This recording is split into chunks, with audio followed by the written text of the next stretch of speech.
Second, after mo ma-overcome your fear, dapat may concept ka bakit mo ginagawa yung business. So, you should ask yourself why you joined front row. Okay? So, dapat may deeper why ka. So, bakit mo ba siya sinimulan? Ano ba yung reason mo?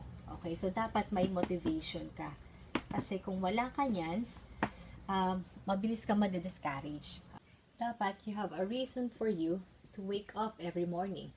A reason for you to get motivated. Okay? A reason for you na in spite of those rejections, you will still continue doing the business. Like maybe sabi mo sa sarili mo, I joined front row because I want to change my life. I joined front row because I want my parents to retire very soon. Okay? I joined front row because I want my children to go to the good school. Okay? I joined front row because I want to pay out my debt. Ang dami palang utang. So, dapat meron kang motivation kung bakit mo siya ginagawa. Okay? Kasi, and believe me, the deeper the reason, the deeper the why, the easier the how. Madali na yung paano kung alam mo kung bakit nandito ka. Bakit mo to ginagawa? And sa tao, iba-iba yun eh. O, pwedeng iba yung why ko sa why nyo. Pwedeng ako, baliw na ako sa 100,000, 200,000 isang linggo. Pero ikaw, mababa pa sa'yo ang 100,000. So, iba tayo ng level ng motivation. Pero iisa lang yan. Lahat tayo, we want to be successful in one way or another. Lahat tayo gusto natin maging prosperous in one way or another. Ngayon, ano ba talaga yung konsepto ng networking? Ngayon, dito mo talaga malalaman bakit mo kailangan mag-networking. Number one, this is an opportunity for you to get your dreams. Maraming tao, maraming pangarap. Pero hanggang ngayon, yung pangarap nila, pangarap pa rin. Sabi nga nila, pag may pangarap ka, pero wala kang paraan para makakuha yung pangarap na yon, hindi pangarap tawag doon. Ilusyon ang tawag doon. And anong formula mo to get your dreams? Pag ang dream mo to get financial freedom, kung ang dream mo yung less worry, okay, or secured life. Now, ano yung dream mo to get, yung formula mo to get your dreams? Dapat may formula ka eh. Unfortunately, marami mga tao na na lang ang gusto, okay na yung makaraos. Basta makakain kami, pamilya ko sa 3 beses sa 3 araw. Ba't pag kumain ka ba 4 na pesos, masamang tao ka na? Ang tawag doon, mediocre thinking. Pero dito sa front row, lagi namin sinasabi, dream your wildest dreams. Create your own destiny in this business. Ang dami ng tao nakatupad ng pangarap nila. People from all walks of life. Merong estudyante, may tambay, may undergrad, dating Jollibee crew, dating McDonald's crew, meron din na ahente, okay, OFW, doktor, engineer, nurse, lahat. Okay, meron tayong mga negosyante, meron din pati mga artista. So, in short, kung sila, nagawa nila maging successful in this kind of business, so, ikaw din, kaya mo rin maging successful dito. Now, kung hindi ka sasabay sa nangyayari sa development, sa networking, sa front row ngayon, na pag-iiwanan ka na, okay, sa development na nangyayari ngayon sa buong mundo. Kasi more and more people are achieving their dreams, okay, sa networking. And yet, a lot of people, hindi nila nakikita yung opportunity na meron dito sa front row. Why? Kasi sarado yung utak, sarado yung isip. So, let me tell you this. If you're not gonna do front row, what are your ways or what are your means to get your dreams? Simple yung tanong ko. Kung hindi ka magpa-front row, saan ka pakikita na 100,000 linggo-linggo kung hindi mo gagawin to? Now, iintayin mo yung promotion sa job, aakitin mo yung corporate ladder hanggang sa pinakaduktok, naku, maniwala ka, hindi mangyayari sa'yo. Pero dito sa front row, 100,000, 1 linggo. Meron ba kumikita ng ganyan? Possible o hindi? Possible. So, isa lang to sa mga bagay na nag-aantay sa atin. Number 2, may sarili kang business if you join this business.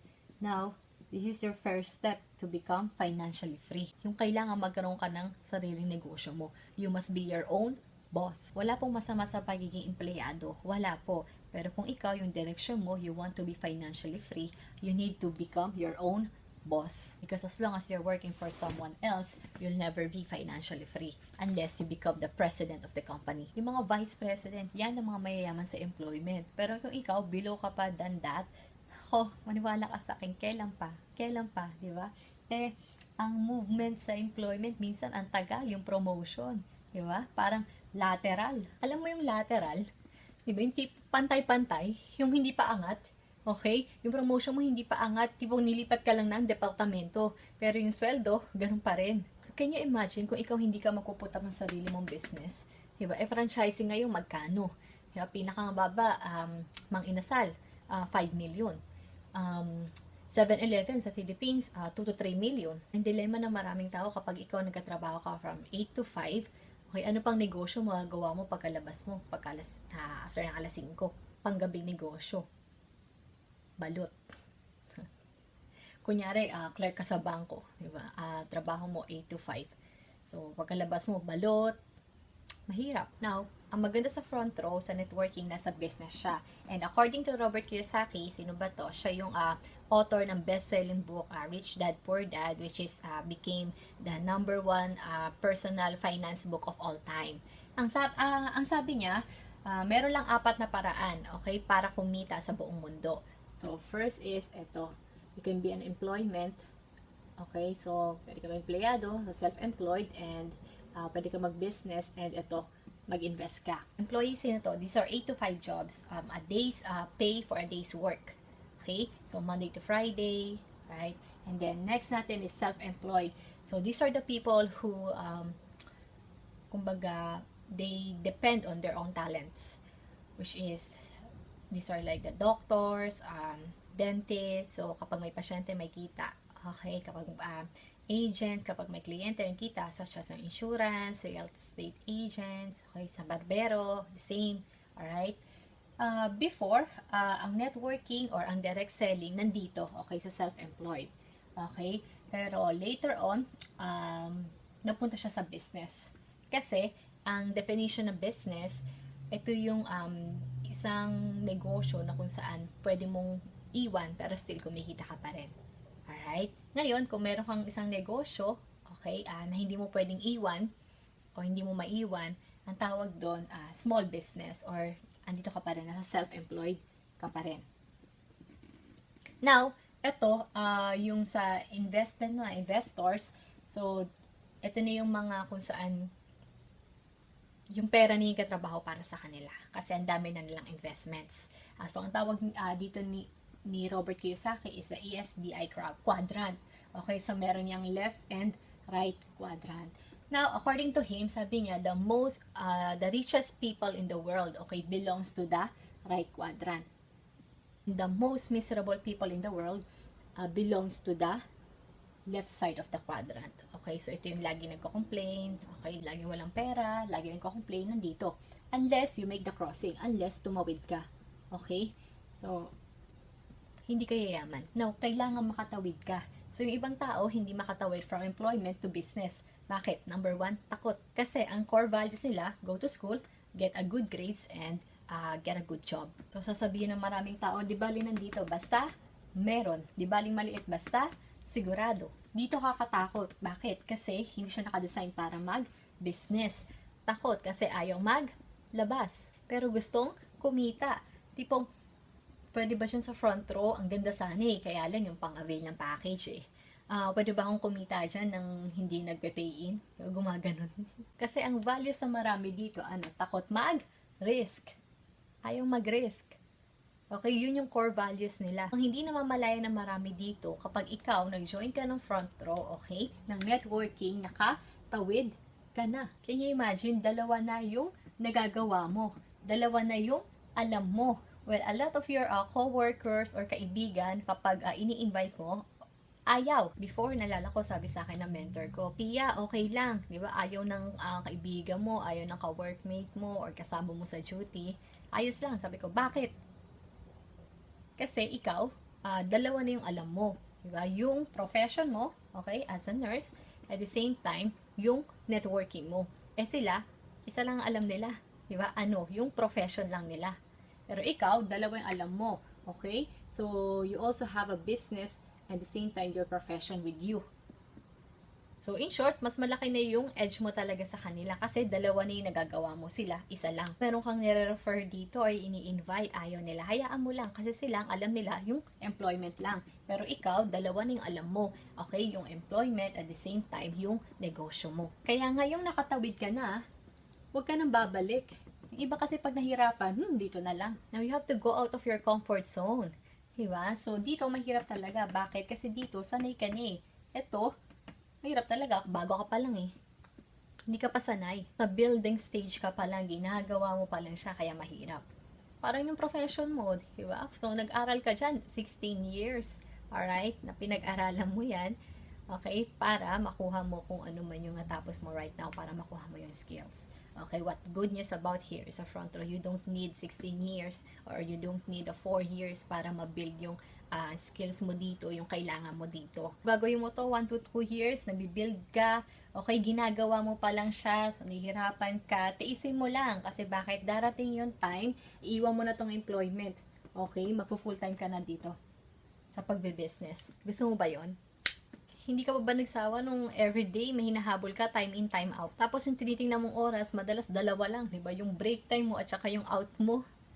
Tipong alas 12 at saka alas 5. Papapasok ka pala na alas 8. Sana alas 12 na. Okay, pagdating na alas 12, sana alas 5 na. Alam mo, pag binamadali mo yung oras, mabilis kang tatanda. But if you become your own boss, you can declare every day a holiday. Traffic sa EDSA, mamaya na ako aalis. Malamig sa labas, umuulan, mamaya na, bukas na. Wala kang pakikibagayan eh, wala kang body clock eh, wala kang login eh. Networker ka eh. Can you imagine if you want to declare everyday holiday? It can be done. Lalo na kapag M-Club ka na. Masarap eh, Millionaires Club ka na rin sa left and right mo. Okay? Pero wag muna ngayon.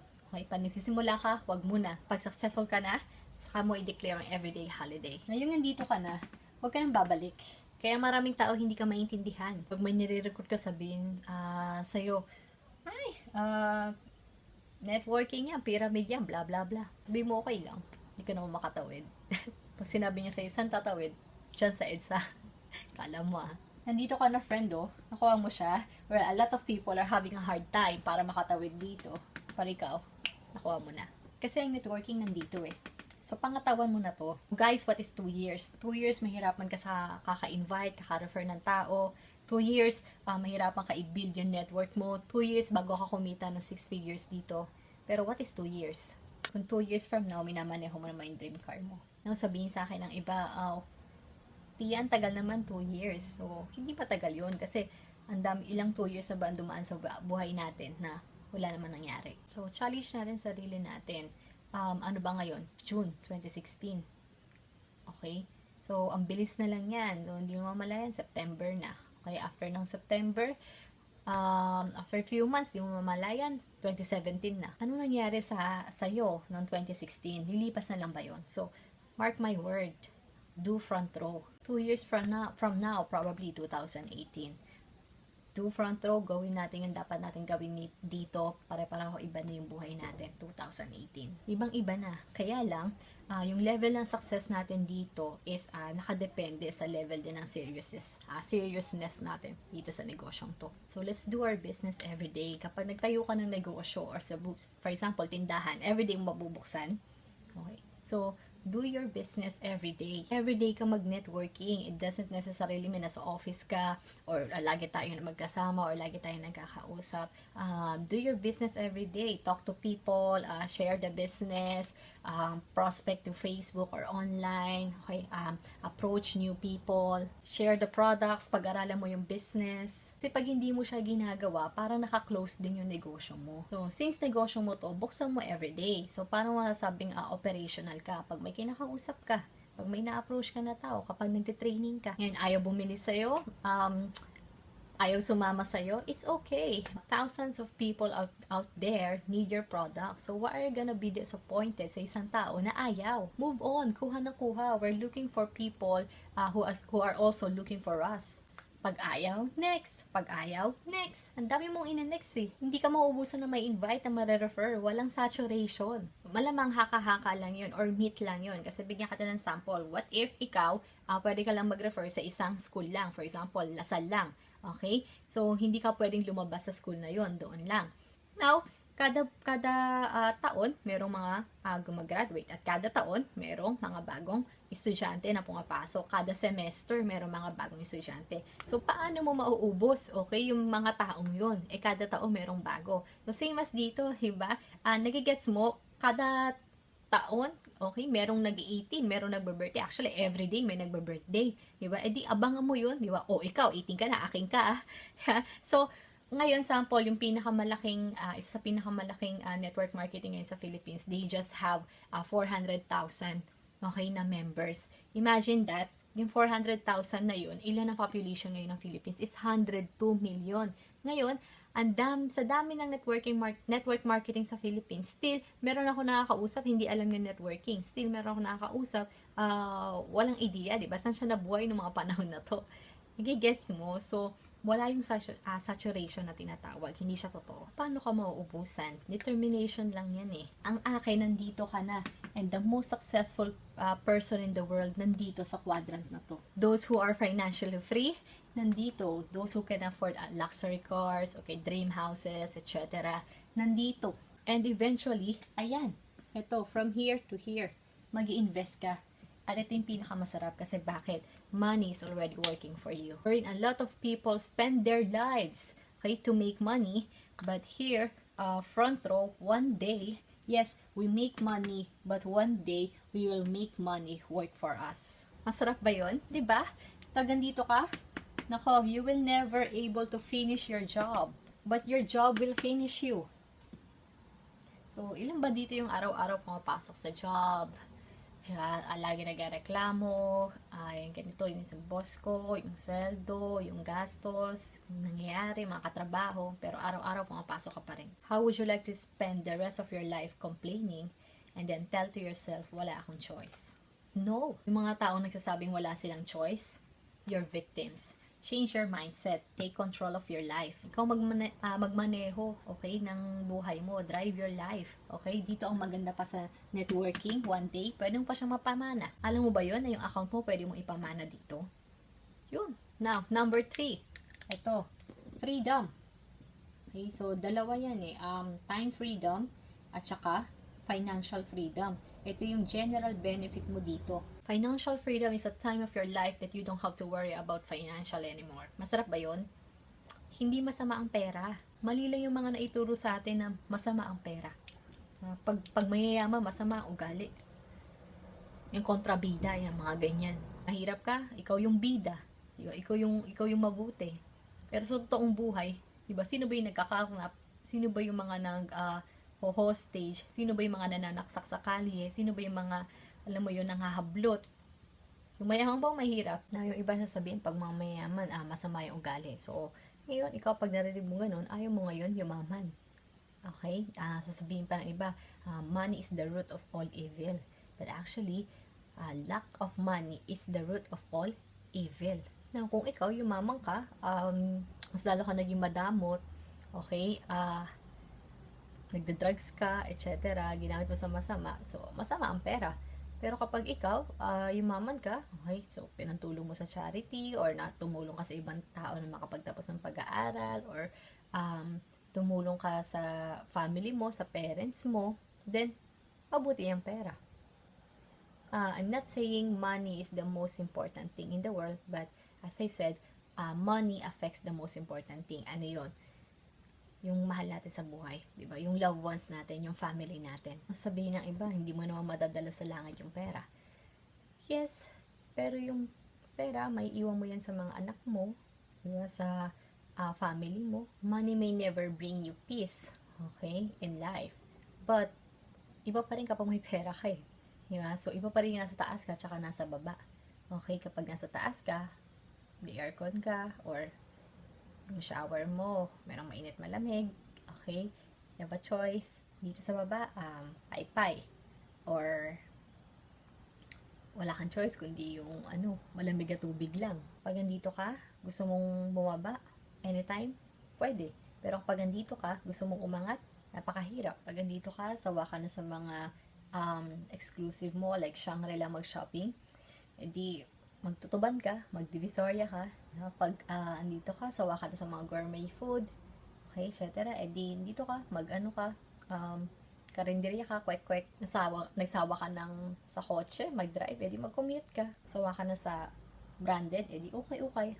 Pero pag andito ka, sawang-sawa ka na dito, wala kang magawa. Tipong, andito ka, sawa na ako sa tuyo. Ano yung mas baba pa doon? Huwag ka na kumain. So, huwag kayong mayabangan. Kumakain ako ng tuyo. Favorite ko yan.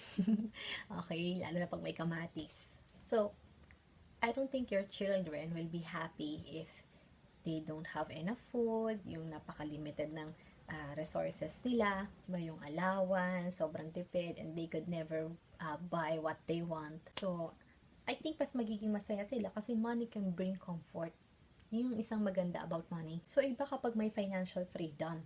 Yung lifestyle na every year, twice a year, nagbabakasyon kayo sa ibang bansa or umuwi kayo sa Pilipinas without having to worry about money. Di ba ang sarap nun? And the other thing, aside from financial freedom, is yung time freedom, okay? So, time to spend with your family. And one good thing about a front row is you can have the money to enjoy your time at the same time to enjoy your money. So, may pera ka na para ma-enjoy yung time mo, at the same time, may oras ka para ma-enjoy yung pera mo. So, yun yung masarap na pwedeng ultimate na makuha natin dito. Okay? Kaya, it takes sacrifice. So, imbes na ngayon, may iba kang ginagawa, pero andito ka, pinapanood yung training ko. Okay? Yung iba sa inyo, pagod na, mag-training pa. Okay? Yung iba sa inyo, may ibang inaasikaso ka, mag-i-invite pa, mag-refer pa. Nag-i-invest ka ng time kasi sa mundo, kung ano yung tinanim mo, yun yung aanihin mo. Kaya nag-i-invest ka ng time, huwag kang mag-alala, yung aanihin mo, time din pagdating ng panahon. Time para magpahinga, time with your children, time with your loved ones. Pero for the meantime na hindi ka pa successful, sacrifice muna.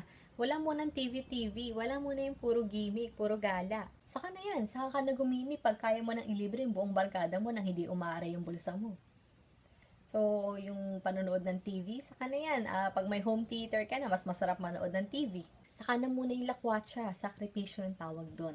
Pagod ka, okay lang. Pagdating ng panahon, pahinga naman yung anihin mo. Di ba masarap yun? So sabihin ng maraming tao na nakakapagod naman niya, dapat lang one day magpapahinga ka eh. Guys, ang pinaglalaban natin dito yung freedom. Okay. So, kaya maraming tao ngayon, yung hindi nila naiintindihan yung pinag-uusapan natin ngayon. Pyramiding.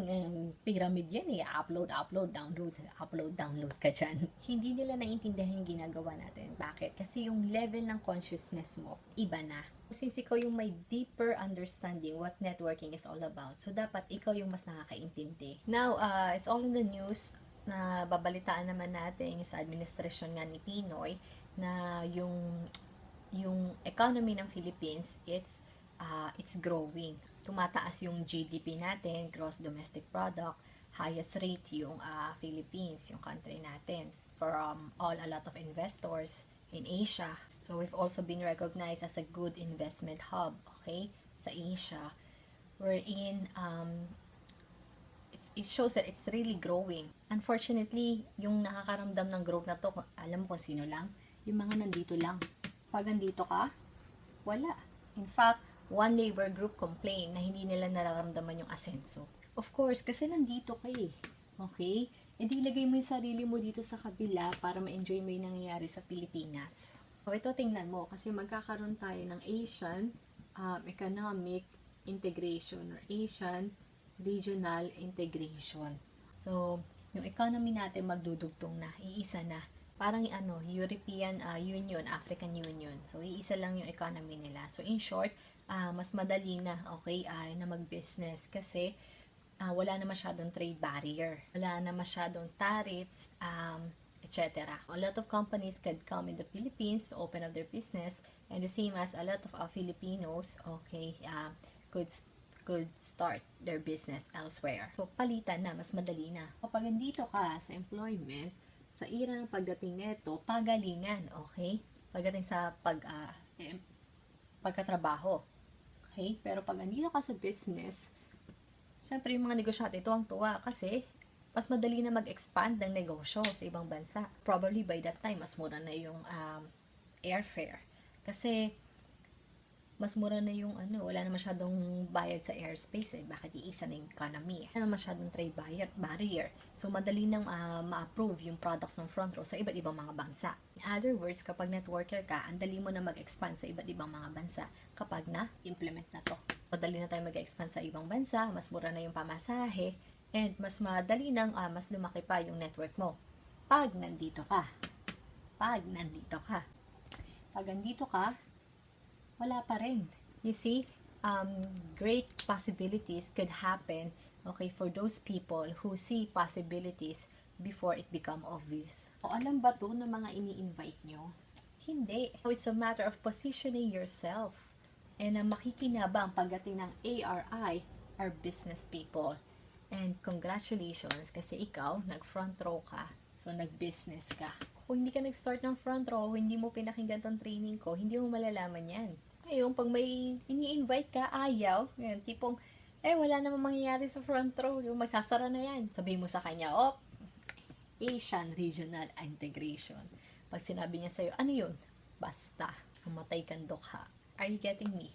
So, huwag mong papakawalan tong negosyong to kasi pinuposisyon mo ng tama yung sarili mo. Now, pagdating ng Asian Regional Integration, nandito ka pa rin sa employment, obsolete ka na. Kasi pagdating ng Asian Regional Integration, marami ng employees ang pwede rin magpunta sa Pilipinas na mas updated, okay, especially yung in technologies, okay, kaysa sa mga Filipinos. Kaya pag ikaw obsolete, tapos ka. Pero pag nag-networking ka, nasa business ka, ma-appreciate mo to. And last na concept ng networking is ito yung tinatawag natin na power of leverage. It's the ability to multiply yourself, your time through others. And this happened to be the most important technique when it comes to wealth. Gusto mo yumaman, paramihin mo yung sarili mo, paramihin mo yung oras mo. Kaya marami sa mga employees hindi yayaman kasi wala silang leverage. Okay? So, ang may best leverage lang sa corporate hierarchy is yung mga nasa taas lang. Kapag ikaw rank and file ka, nasa baba ka, hindi ka na makakapagparami. Kung nasa baba ka, halimbawa, clerk ka. Makaparami mo ba sarili mo? Alam mo kumuha ka sub-clerk. So, wala kang leverage. Siya yung ginagawa ng mga malalaking negosyante. Okay, yan yung pagbabranch out, ang tawag dyan, leverage. 7-Eleven, McDonald's, Jollibee. Paano ka mag-leverage kapag ikaw nandito ka? Dito ka. Wala kang leverage. Pero kapag nag-networking ka, may leverage ka kasi yung sarili mo, nag-refer ka ng tao, so napaparami mo yung sarili mo through others. Eto, tingnan mo to. Ang pinakamayaman na tao ngayon sa Philippines, si Henry C. Alam mo magkano yung value niya? He's worth $12.7 billion. Okay, so alam mo gaano kalaki yon? Gawin ko na lang 12 billion sakto. Okay, so that's 480 billion pesos. Wow! Siyam na zero. Imagine that. Yung iba nga, 2 zero lang, hirap na eh. Kung ikaw si Henry C., diba, paano mo ubusin yan? For example, ito yung kayamanan mo. Ito yung total na asset mo.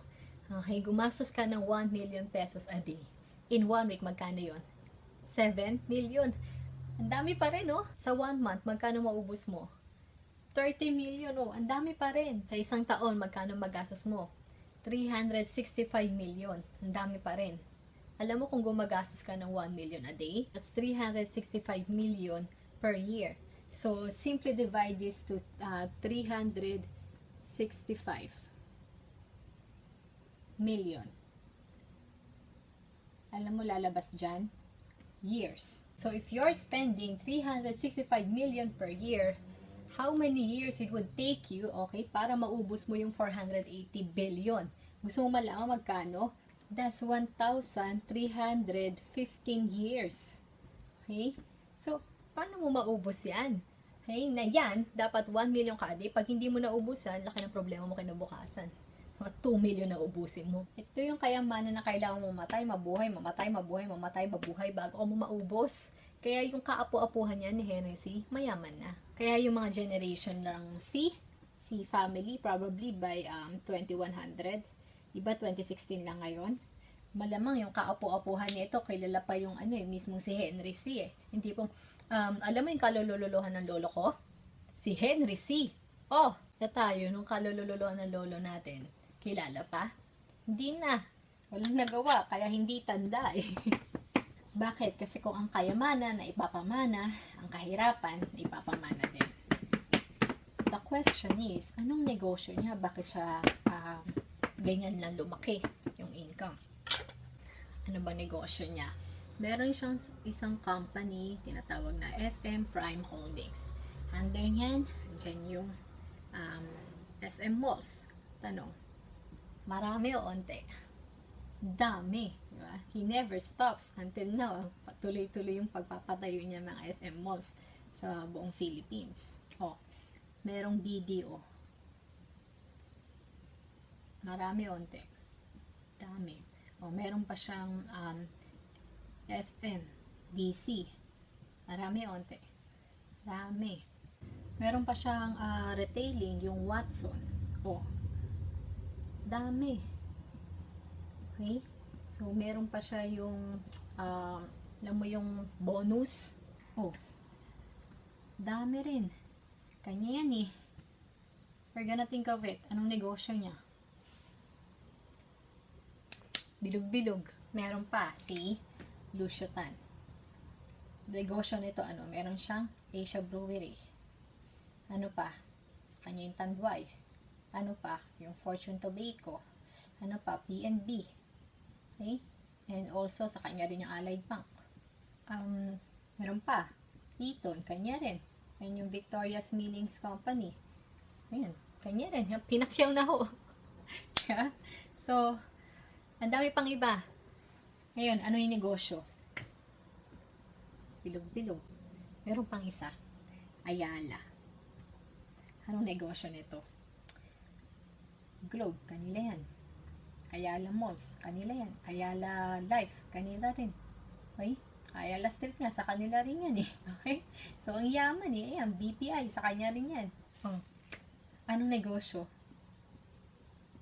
Bilog-bilog. Meron pang isa. Oh. Ikaw to.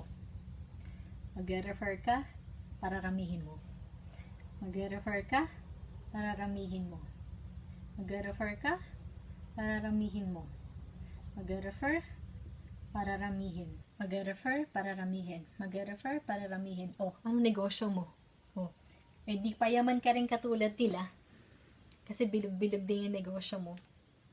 Anong tawag dyan? Leverage. Isa lang ginawa nyo. Ang pinagkaiba lang, they have billions on their arches. Ikaw, magkano pinuhunan mo? Oh, hindi nga, pinangutang mo pa. Tapos ma-reject ka, ayaw mo na. Hindi mo alam yung ginagawa mo, konsepto ng mga ginagawa ng mga mayayaman. Now, si Henry C., yung empire na meron siya right now, it took him 60 years para i-build yung empire na meron siya right now. Tanong, nahirapan ba siya? Of course! Kaya kung ikaw nahihirapan, pareho lang. Ang nakikita natin sa kanila yung success, pero imagine kung ano yung failure nila bago nila na-put up yung negosyo nila. Now, nakikita natin, maaari kila Ups Chart, kila Ups Emil, yung mga success, pero hindi natin alam kung ilang beses na-reject. Hindi natin alam na nabasa rin sa ulan yan, nagutom sa daan. Okay, na-reject din. Inabutan ng dilim sa kalye. Ang nakikita natin sa kanila yung fruits, pero hindi natin nakikita yung ugat. Kaya pag nahihirapan ka, it's okay. Leverage. Kaya pag maraming taong hindi naniniwala sa'yo, hindi naman nila naiintindihan to eh. Kaya kapag may nag-reject sa inyo, patawarin nyo na lang sapagkat hindi nila alam yung kanilang ginagawa. Pag ayaw ng kaibigan mo, okay lang. Wala naman silang leverage. Pag sinabi, ano ba yun? Sabi mo, basta. So, hindi to alam ng mga kaibigan nyo. Kaya kapag nire-recruit nyo sila, ayaw nila. So, now you understand ba't baliw na baliw kami sa networking. Now you understand, ganyan pala yung networking. Akala ko recruit lang. Some people do not understand. That's why they easily quit. Which is, sabi ko nga, you know what? Nobody fail in networking. Okay, they just quit. People only quit, that's why they fail. So, as long as ginagawa mo siya, huwag kang mag-give up. Tipong, Ups, 1 year na ako. Wala pa rin nangyayari. Tuloy! Ups, 2 years na ako, 1.5 pa rin naman ang check ko. Tuloy! Ups, 3 years na ako, wala pa rin nangyayari. Dyan na. Diyan ka lalo tumuloy, nakakahiya na. 3 years na wala pa rin nangyayari. Never ever give up. Guess what? If you give up on front row, you didn't give up on front row. You give up on your dreams. When people tell me, Ups, maglalayo muna ako sa front row. Sabi ko, hindi sa front row. Maglalayo ka sa pangarap mo. Ups, magka-quit na ako sa front row. Hindi sa front row, you quit on your dreams. Kaya mo to ginagawa para sa pangarap mo. Hindi mo to ginagawa para sa front row. Ginagawa mo to para sa sarili mo. Ginagawa mo to para sa mahal mo sa buhay. Kasi, ang hirap maging mahirap eh. Ang hirap ng thinking mo, uncertain yung future mo kasi wala kang financial freedom. Ang pinakamahirap sa lahat, hindi mo alam yung mangyayari sa'yo kasi you don't have the resources. So it's a matter of positioning yourself, rearranging your life para mas maging maganda yung kinabukasan. Sabi nga nila, wala ka nang magagawa sa past but you can design your future. Kasi kung ano ka today, decision mo yan dahil mga ginawa mo yan last year. In short, kung ano ka next year, decision mo yan yung mga gagawin mo yan this year. So decide to do this very, very seriously. Kasi ang dami naghihintay sa inyo. If you have to work so hard, work so hard. If you have to go to different places just to refer people, do it. If you don't have to sleep just to refer people, do not sleep. Remember, by 2018, what is 2016, 2017, 2018, what is 2 years? Do not love sleeping anyway. Why? You get enough sleep when you die. So habang gising ka pa, hataw. Saka na tayo matulog. Nakuha niyo ba yung ibig ko sabihin? Kaya ngayong gabi, mag-decide kayong maging seryoso. Tama na yung pagiging madrama. Tama na yung upline kasi. Yung front row package kasi ang mahal. Kasi ang hirap mag-refer. Kasi yung kulay ng front row, black, red, at saka white. Malas ako sa red. Lahat na lang nakikita. Take charge of your life ngayong gabi. Kasi tama na yung opportunity mo. You just have to be prepared. Ang definition nila, alam mo yung luck? It's when opportunity meets preparation. So, meron na kayong opportunity. Ano yun? Yung front row. Now, ang kailangan mo lang, you just need to prepare yourself. So, how will you prepare yourself? Train. Mag-train ka ng mag-train. Magkaroon ka ng rewiring sa utak. Tanggalin mo na yung mga maling philosophy sa buhay. Marami tayong maling philosophy. Tanggalin mo na yung mga germs dyan. Tanggalin mo na yung drama-drama dyan. Gawin mo itong negosyong to. Kasi bakit talo pa nito yung, for example, yung Jollibee or yung McDonald's? Magkano isang franchise ng Jollibee, for example? 20-30 million. Okay? Ang isang outlet o isang branch ng Jollibee, magkano lang kinikita nun kada month? Hindi abot yan ng probably nasa 500,000. But in front row, you can earn as much as 1.8 million isang buwan. Magkano puhunan? Wala pang 50,000. You get the point? Kaya siya big business dahil sa leverage. So, hindi alam ng iba to. Ngayon, ikaw ginagawa mo na to, na which is ito yung pinaka-importanting technique sa lahat. Leverage.